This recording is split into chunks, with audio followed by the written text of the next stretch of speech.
Ketahuan Gus Samsudin temukan kelemahan Ki Gobang, dukun santet pemuja ilmu hitam. Ya tadi Mbak Elo sudah mengatakan nih teman-teman, bahwasanya untuk menangani santet yang bermediakan ayam atau binatang-binatang, ya itu mujarabnya kita berwuduk dulu sebelum tidur atau bersolat sunnah dulu sebelum tidur. Itu penangkal yang paling mujarab. Ya, kalau bisa ditambah bacaan doa, ya seperti ayat kursi dan lain-lain. Nah, ini Mbah, saya mau bertanya ya. Untuk Gus Samsudin ini menemukan kelemahan Ki Gobang dari pandangan Mbah itu apa sih kelemahan Ki Gobang? Menurut Mbah itu gimana? Ya, kelemahannya ya sudah menurut Mbah Ilo ini ya, ya pandangan Mbah. Begini. Kelemahannya kalau menurut saya sudah saya lihat ya, itu dari keris-keris tersebut. Keris? Iya. Ada nggak yang di kamera salah satunya? Ada 3 loh Mbah yang nampak kemarin itu kalau nggak salah di rumahnya Ki Gobang. Ya, tapi ada satu yang sangat berbahaya itu saya lihat itu ya, keris tersebut. Nah, sebaiknya itu apabila itu dapat oleh Gus Samsudin. Jadi setelah dapat keris-keris yang satu yang saya bilang itu, nah itu kalau bisa jangan dibuang dan jangan ditanam. Dibuang kalau bisa di laut. Oke, Mbak, saya mau tanya, di salah satu keris itu berarti ada sesuatu yang dipuja dia atau ada setan yang mendukung dia untuk memiliki kekuatan yang maha dahsyat atau ya gimana, itu Mbak? Di dalam satu keris itu ya, itu di situ tempat pemujaan dia yang Tempat sangat dahsyat pemujaan seperti itu. Oke, Nah, itu kalau boleh tahu panjenengan melihat ada sosok apa di dalam situ Mbelo?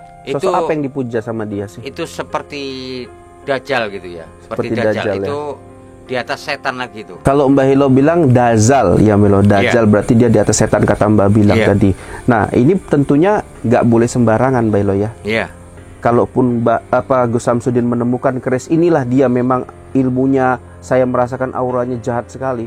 Nah, untuk menanganinya Mbah Hilo supaya hilang, ya tidak kembali lagi sama Ki Gobang itu gimana caranya Mbah? Ya segera harus dibuang jauh-jauh ataupun dibuang ke laut gitu ya. Dibuang ke laut? Iya, soalnya dibuang di lautnya, gitu aja gitu? Ya harus dibacai dulu, dimantra-mantrai biar supaya dulu. Tidak kembali gitu.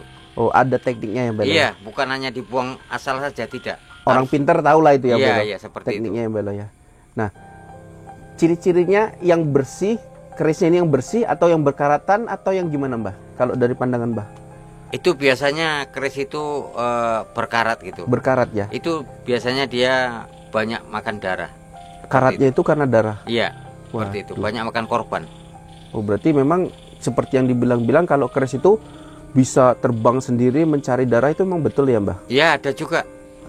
Itu memang mereka sendiri yang terbang apa disuruh sama, misalnya Ki Gobang punya, Ki Gobang yang nyuruh dia pergi untuk mencari mangsa atau gimana Mbah? Ya, ada juga keris yang suruhan dan ada juga keris yang dirawat namun tidak dirawat oleh pemilik, itu pun bisa juga terbang seperti itu. Oke. Nah, itu. Tapi kalau yang dirawat berarti kita ya yang ngasih makan dia Mbah? Iya, berarti ini mirip kayak jenglot ya Mbah ya? Iya, seperti itu. Mirip. Lebih mana Mbah Ilo? Antara jenglot dan keris ini lebih mana dia perawatan yang lebih ruwet gitu Mbah?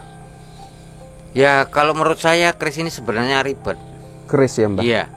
Oke, jadi memang ruwet teman-teman untuk memiliki benda-benda seperti itu.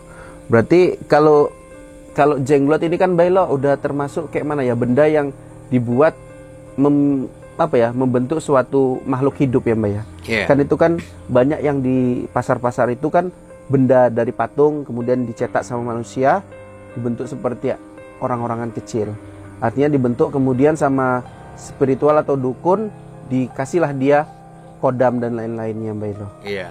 Gitu kalau ya. itu sangat beda sekali sih. Beda sekali ya Mbak ya. Sekali. Oke, jadi kalau Ki Gobang seperti yang Mbak Ilo bilang, pemuja keris karena di dalam kerisnya itu ada iblis atau setan yang mirip sama Dajjal. Iya. Gitu ya Mbak ya. Jadi ilmu hitamnya Ki Gobang itu ternyata dari sebuah keris ya Mbak ya. Harus cepat-cepat dibuang. Harus cepat-cepat. Oke. Kalau misalkan semua diambil kerisnya dibuang Mbak Ilo karena mungkin nggak tahu gitu. Bukan Gus Samsudin lah atau ada santri-santri atau pengikut-pengikut atau Wahabi ambil semua kerisnya terus dibuang semua? Ya bisa kembali lagi gitu. Bisa kembali lagi. Bisa ya? kembali lagi tanpa ada kita membacakan mantra-mantra ataupun penangkisnya gitu ya, itu nanti akan kembali lagi gitu. Pasti nggak disimpan sembarangan ya Mbah sama Ya, dia ya Mbah ya? tentunya dia rahasia gitu, Rahasia. tersembunyi. Oke teman-teman. Ketahuan Gus Samsudin temukan kelemahan Ki Gobang, dukun santet pemuja ilmu hitam. Ya tadi Mbak Ila sudah mengatakan nih teman-teman, bahwasanya untuk menangani santet yang bermediakan ayam atau binatang-binatang, ya itu mujarabnya kita berwuduk dulu sebelum tidur atau bersolat sunnah dulu sebelum tidur, itu penangkal yang paling mujarab ya. Kalau bisa ditambah bacaan doa ya seperti ayat kursi dan lain-lain. Nah ini Mbah, saya mau bertanya ya, untuk Gus Samsudin ini menemukan kelemahan Ki Gobang, dari pandangan Mbah itu apa sih kelemahan Ki Gobang? Menurut Mbah itu gimana? Ya, kelemahannya ya sudah menurut Mbah Ilo ini ya, ya, pandangan Mbah. Begini. Kelemahannya kalau menurut saya sudah saya lihat ya, itu dari keris-keris tersebut. Keris? Iya. Ada nggak yang di kamera salah satunya? Ada 3 loh Mbah yang nampak kemarin itu kalau nggak salah di rumahnya Ki Gobang. Ya, tapi ada satu yang sangat berbahaya itu saya lihat itu ya, keris tersebut. Nah, sebaiknya itu apabila itu dapat oleh Gus Samsudin, jadi setelah dapat keris-keris yang satu yang saya bilang itu, nah itu kalau bisa jangan dibuang dan jangan ditanam. Dibuang kalau bisa di laut. Oke, Mbak, saya mau tanya, di salah satu keris itu berarti ada sesuatu yang dipuja dia atau ada setan yang mendukung dia untuk memiliki kekuatan yang maha dahsyat atau ya gimana, itu Mbak? Di dalam satu keris itu ya, itu di situ tempat pemujaan dia yang Tempat sangat dahsyat pemujaan seperti dia. itu. Oke, Nah, itu kalau boleh tahu panjenengan melihat ada sosok apa di dalam situ Mbelo? Sosok Itu- apa yang dipuja sama dia sih? Itu seperti Dajjal gitu ya, Seperti seperti Dajjal, Dajjal, ya. itu di atas setan lagi itu. Kalau Mbah Hilo bilang Dajjal ya Melo, Dajjal berarti dia di atas setan kata Mbah bilang tadi. Nah ini tentunya nggak boleh sembarangan Mbah Hilo ya. Iya. Kalaupun Gus Samsudin menemukan keris inilah dia memang ilmunya, saya merasakan auranya jahat sekali. Nah untuk menanganinya Mbah Hilo supaya hilang, ya tidak kembali lagi sama Ki Gobang itu gimana caranya Mbah? Ya segera harus dibuang jauh-jauh ataupun dibuang ke laut gitu ya. Dibuang ke laut? Iya, soalnya dibuang di lautnya, gitu aja gitu? Ya harus dibacai dulu, dimantra-mantrai biar Bacain supaya dulu. tidak kembali gitu. Oh ada tekniknya ya Mbak? Iya, bukan hanya dibuang asal saja, tidak. Orang pinter tahu lah itu ya Mbak? Iya, seperti tekniknya itu. ya Mbak ya. Nah, ciri-cirinya yang bersih, kerisnya ini yang bersih atau yang berkaratan atau yang gimana Mbah? Kalau dari pandangan Mbah?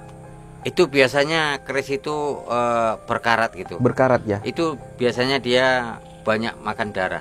Karatnya itu karena darah? Iya, seperti itu. Banyak makan korban. Oh berarti memang seperti yang dibilang-bilang kalau keris itu bisa terbang sendiri mencari darah, itu memang betul ya Mbah? Iya, ada juga.